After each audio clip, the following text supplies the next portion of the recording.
ඔයාලා හැමෝම මගේ YouTube channel එකට ආදරෙන් පිළිගන්නවා. ඔන්න ඉතින් අද මම වීඩියෝ එක අරගෙන ආවේ අපි හරි විදියට කාලසටහනක් හදාගෙන කොහොමද අපේ පාඩම් වැඩ ටික කරගන්නේ කියලා පොඩි අදහසක් ඔයාලට දෙන්න. එහෙනම් අපි යමු වීඩියෝ එකට. මේ වීඩියෝ එක බලන ඔයා අනිවාර්යයෙන්ම මොනම හෝ එක්සෑම් එකකට පාඩම් කරන නංගි කෙනෙක් හරි මල්ලි කෙනෙක් හරි වෙන්න පුළුවන්.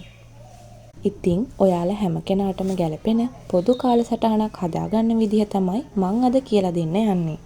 කාලසටහන හදන්න කලින් මුලින්ම ඔයාලා බලන්න ඕනේ ඔයාට දවසට කොච්චර පැය ගාණක් තියෙනවද පාඩම් කරන්න කියලා.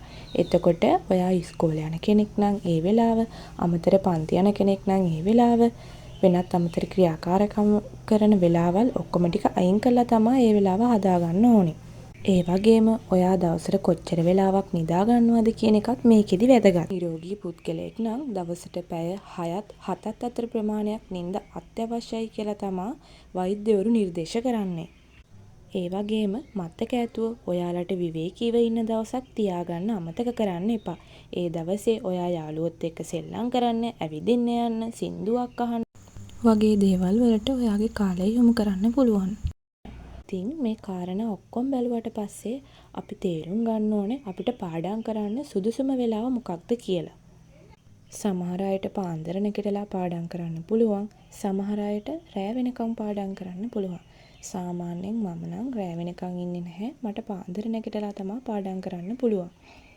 ඔයාලත් ඔයාලට ගැලපෙන සුදුසුම වෙලාව පාඩම් කරන්න යොදා ගන්න. ඊපස්සේ ඔයාලා බලන්න ඕනේ ඔයාලට මේ කාලසටහන ඕනේ දවසකටද, සතියකටද, මාසයකටද නැත්නම් ඊට වඩා වැඩි කාලයකටද කියලා. හරි, අපි දැන් බලමු කොහොමද මේ කාලසටහන හදාගන්නේ කියලා. ඔයා පාසල් යන කෙනෙක් නම් පාසල් ගිහින් ඇවිත් හවස 4, 6 කියන වෙලාවෙදී ඔයාලට පුළුවන් ඔයාලගේ තියෙන හෝම්වර්ක් ටික කරන්න.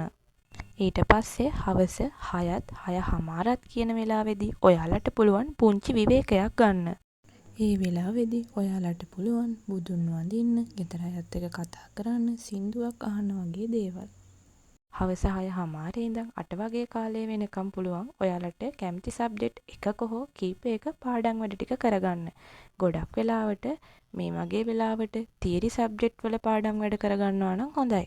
ඔයාලට මේ වෙලාවේදී ෂෝට් නෝට්ස් ගහන්න, හයිලයිට් වගේ දෙයක් පාවිච්චි කරන්න පුළුවන්. ඒකෙන් ඔයාගේ මතක ශක්තිය තවත් වැඩි කරගන්න පුළුවන්.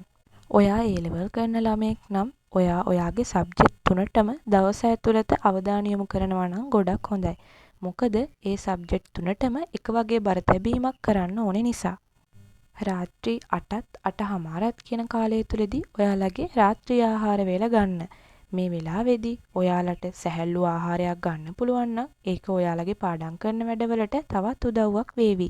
ඊට පස්සේ 8:00 ඉඳන් 10:00 වගේ වෙනකන් ඔයාලට තව කැමති සබ්ජෙක්ට් එකක් හෝ කීපයක් පාඩම් කරන්න පුළුවන්. මේ වෙලාවට ඔයාට නිදිමත එන කෙනෙක් නම් ඔයාට පුළුවන් මැත්ස් වගේ සබ්ජෙක්ට් එකක් ඒ වෙලාවේදී පාඩම් කරන්න. රැට නිදිමත වෙන වෙලාවට පොඩි ස්නැක් එකක් ගන්නත් අමතක කරන්න එපා. ඔයාලා 10:00 11 කියන වෙලාවේදී නිදා ගන්නවා නම් ඔයාලට පුළුවන් උදේ 4ත් 4:00 වගේ කියන වෙලාවදී නැගිටින්න. හොඳ නිින්දක් ලබා ගන්න එකත් පාඩම් කරන එකට ගොඩක් වැදගත්. උදේම නැගිට්ටාම ඔයාලට පුළුවන් රිෆ්‍රෙෂ් වෙලා ඔයාලගේ වැඩ ටික පටන් ගන්න. ඔයාලට පුළුවන් ඒ වෙලාවේදී පාස් පේපර් ටිකක් කරන්න. ඒ වගේම ඔයාලා කලින් දවසේ පාඩම් කරපු දේවල් නැවත ආවර්ජනය කරන්නත් ඔයාලට පුළුවන්. එහෙම නැත්නම් ඔයාලට කැමති සබ්ජෙක්ට් එකකින් පාඩම් වැඩ ටික කරගන්නත් ඔයාලට පුළුවන්. ඊට පස්සේ උදේ 6:00 වගේ කාලෙදී ඔයා පාසල් යන කෙනෙක් නම් පාසල් යන්න, අමතර පන්ති යන කෙනෙක් නම් අමතර පන්ති යන්න. ගෙදර ආවම ඔයාලට නැවතත් මේ කාලසටහන ඒ විදිහටම ක්‍රියාත්මක කරන්න පුළුවන්.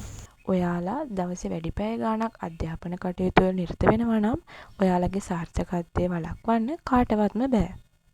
එහෙනම් අදට මේ වීඩියෝ එක එච්චරයි.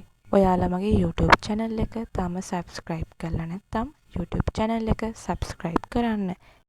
ඔයාලා මේ වීඩියෝ එකෙන් මොකක්ම හරි ප්‍රයෝජනයක් ගත්තා නම් පල්ලෙහා comment section එකේ comment එකක් දාන්න යන්න. එහෙනම් අදට ගිහින් එන්නම්. තවත් මේ වගේ වීඩියෝ එකකින් හම්බෙමු.